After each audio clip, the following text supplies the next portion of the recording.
ধর্ম যখন বিজ্ঞানকে বলে রাস্তা ছাড়ো, বিজ্ঞান কি রাস্তা ছেড়ে দেয়? পোপের ভয়ে দেশান্তরিত হয়েছিলেন লিওনার্দো দা ভিঞ্চি। সারাদিন একটা অন্ধকার ঘরের মধ্যে পায়চারি করতেন গ্যালিলিও গ্যালিলেই।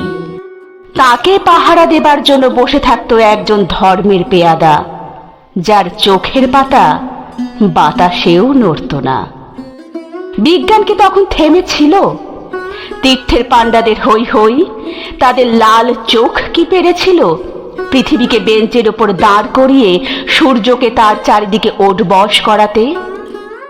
ধর্ম যতদিন দুঃখী মানুষকে বেঁচে থাকার সাহস দেয়, ততদিন রাস্তা নিয়ে কারো সঙ্গে তার ঝগড়া থাকে না।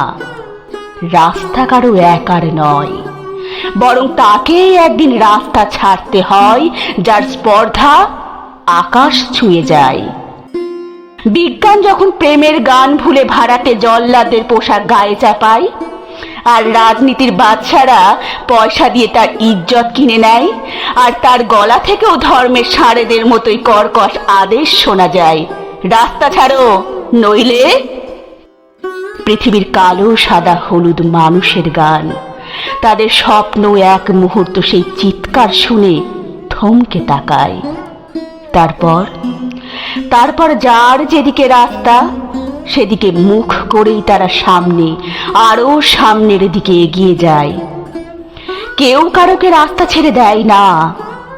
যতদিন এই পৃথিবীতে গান থাকে, গানের মানুষ থাকে, স্বপ্ন থাকে।